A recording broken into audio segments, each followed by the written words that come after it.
So, you want to be a Canadian rock and pop sensation like Justin Bieber, do you? Maybe not. Sure, young Bieber came to the party with his signature haircut and his viral YouTube videos, and this day it's the artist that gets all the credit. A good job, Justin. But what about the people behind the scenes? The sound engineers fine-tuning or auto-tuning each song into a marketable product that hopefully has meaning to you. 1, 2, 2, 2, check, check. Some of the biggest songs are being created locally in some of the smallest places. Monster Records in James Bay, a recording studio inside a converted single garage. Look, only one person could go in at a time. But once inside, it's like stepping into a whole world of musical ideas. Please. Check, check, check. And it's time 1, to count 2, in another chart topper. I'd grow you tomatoes. At the age of 23, managing engineer for Monster Records is Brandon DeLiza. And I'd pick He spends most of his waking hours working with quite a few local artists. sweaty palms and dancing in the pouring rain.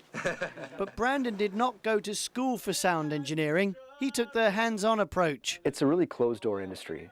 I mean, school costs like $15,000 to $20,000 for a year, and they're really only teaching you the basics. It's a lot of theory. If you can go and find someone who will mentor you, or just volunteer your time. That's what I did for 5 or 6 years, just volunteering, doing edits. You'll learn way more than sitting in a studio and reading a book.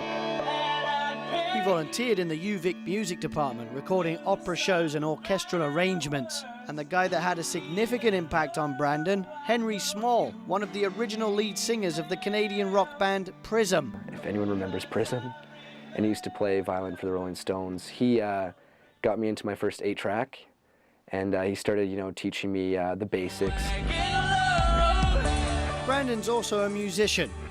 He plays guitar, sings vocals, and is the technical brains behind local band Celebrity Traffic.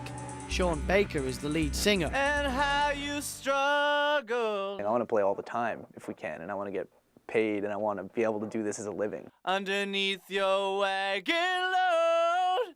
I think it's really, really valuable to get your stuff recorded and put out there for people to actually consume. Both on the web and on the radio. Those are Doors, Love Me 2 Times, and this is the Q in Victoria. Scott James is music director at the Q, 100.3. He's been in the industry for 30 years and can speak to the quality needed in a song in order to get it radio airplay. When your song is being played in between the Van Halen song and the AC/DC song, you want to make it sound as good as possible, because if it doesn't, it's going to stand out the wrong way. Now, if a local band has a quality audio recording, there's a chance they could get airplay right here on the Q's sister station, The Zone 91.3. They have an initiative called Band of the Month. They'll select a band, and there's lots of great bands in the city, and they'll give them exposure on the radio. I think a lot of musicians recently in Victoria are realizing they don't have to go to Calgary, they don't have to go to Vancouver or LA or Seattle to record now. And not only are there so many musicians that you have to compete with, but you're competing with tons of other forms of entertainment. So you have to really stand out for someone to notice you. From James Bay, I'm James Green, your urban specialist.